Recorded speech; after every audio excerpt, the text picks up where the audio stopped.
നമസ്കാരം. വി.ഡി. സതീശനെ മുഖ്യമന്ത്രിയാക്കാനുള്ള തീരുമാനത്തെ തുടർന്ന് ഇടഞ്ഞ രമേശ് ചെന്നിത്തല അയയുന്നു.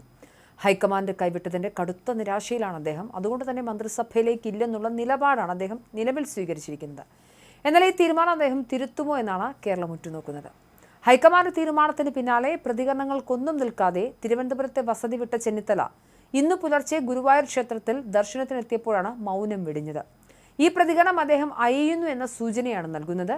വി.ഡി. സതീശന് ആശംസകൾ നേർന്ന അദ്ദേഹം മന്ത്രിസഭയിൽ ആര് വേണമെന്ന് തീരുമാനിക്കുന്നത് മുഖ്യമന്ത്രിയാണെന്നും പ്രതികരിച്ചു.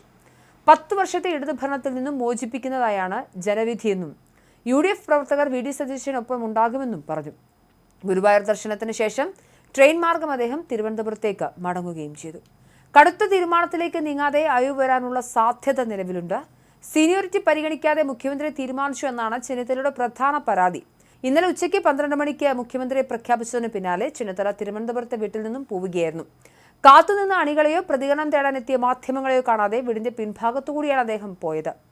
അതേസമയം ഘടകകക്ഷികൾക്കുള്ള മന്ത്രിസ്ഥാനങ്ങളും വകുപ്പുകളും തീരുമാനിക്കാൻ UDF നേതൃയോഗം ഇന്ന് വൈകിട്ട് ചേരും. മുസ്ലിം ലീഗിന് 5 മന്ത്രിസ്ഥാനങ്ങൾ ഉണ്ടായേക്കും. വ്യവസായം, വിദ്യാഭ്യാസം, തദ്ദേശം, പൊതുമരാമത്ത് ഉൾപ്പെടെ മുൻപ് കൈകാര്യം ചെയ്ത വകുപ്പുകൾ തന്നെ നൽകും എന്നുള്ളതാണ് സാധ്യത. പൊതുമരാമത്ത് ആഗ്രഹിക്കുന്ന കേരള കോൺഗ്രസിനെ ജലവകുപ്പ് നൽകി തൃപ്തിപ്പെടുത്തിയേക്കും.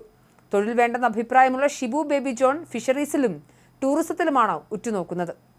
ഒരു സീറ്റ് മാത്രമുള്ള ചെറുകക്ഷികൾക്ക് മന്ത്രിസ്ഥാനം 2.5 വർഷം വീതം വയ്ക്കുന്ന കാര്യം ആലോചനയുണ്ടെങ്കിലും അന്തിമ തീരുമാനം എന്തായാലും യോഗത്തിലുണ്ടാകും. അതേസമയം വി.ഡി. സതീശന്റെ നേതൃത്വത്തിലുള്ള കേരളത്തിന്റെ പുതിയ സർക്കാർ തിങ്കളാഴ്ച സത്യപ്രതിജ്ഞ ചെയ്ത് അധികാരമേൽക്കും. തമിഴ്നാട് മുഖ്യമന്ത്രി വിജയ്, കർണാടക മുഖ്യമന്ത്രി സിദ്ധരാമയ്യ, ഉപമുഖ്യമന്ത്രി DK ശിവകുമാർ, തെലങ്കാന മുഖ്യമന്ത്രി രേവന്ത് റെഡ്ഡി എന്നിവർ പങ്കെടുക്കും. കോൺഗ്രസ് പ്രസിഡന്റ് മല്ലികാർജ്ജുൻ ഖർഗെ, രാഹുൽ ഗാന്ധി, പ്രിയങ്ക ഗാന്ധി, ജയറാം രമേശ്, KC വേണുഗോപാൽ എന്നിവരും ചടങ്ങിലെത്തും. സംസ്ഥാനമെമ്പാടും നിന്നുള്ള പാർട്ടി പ്രവർത്തകരെയും UDF നേതാക്കൾ പ്രതീക്ഷിക്കുന്നുണ്ട്.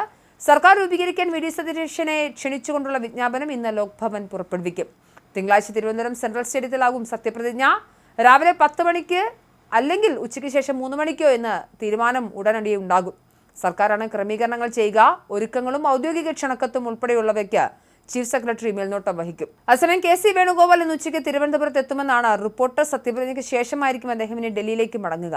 ഹൈക്കമാൻഡ് തീരുമാനം അംഗീകരിക്കുന്നുവെന്ന് പ്രതികരിച്ച KC വേണുഗോപാൽ വി.ഡി. സതീശൻ അഭിനന്ദനവും പിന്തുണയും അറിയിച്ചിരുന്നെങ്കിലും അതൃപ്തി തുടരുന്നുണ്ട്. സംഘടനാ ജനറൽ സെക്രട്ടറി പദത്തിൽ തുടരുമെന്ന ചോദ്യത്തിന് വേണമെങ്കിൽ അതും കൂടി എടുത്തോളൂ എന്നായിരുന്നു ഇന്നലെ അദ്ദേഹം നൽകിയ പ്രതികരണം. എന്തായാലും UDF ക്യാമ്പിൽ അസ്വസ്ഥതകൾ ധാരാളമുണ്ട്. കോൺഗ്രസിനെ സംബന്ധിച്ചിടത്തോളം ഒരു മുഖ്യമന്ത്രിയെ തെരഞ്ഞെടുക്കാൻ അവർ എടുത്ത സമയം 11 ദിവസങ്ങളാണ്. 11 ദിവസങ്ങൾ കൂടി ചർച്ച ചെയ്തെടുത്ത തീരുമാനത്തിൽ പോലും അതൃപ്തി തുടരുകയാണ് എന്നുള്ളതാണ് ഏറ്റവും പ്രധാനപ്പെട്ട കാര്യം. എന്തായാലും തിങ്കളാഴ്ചയോടുകൂടി കേരളം പൂർണ്ണമായും അർത്ഥത്തിൽ ഭരണചക്രം തീരുന്ന സാഹചര്യത്തിലേക്ക് വരും. കേരള മുഖ്യമന്ത്രിയും മന്ത്രിമാരും സത്യപ്രതിജ്ഞ ചെയ്ത് അധികാരത്തിലെത്തും.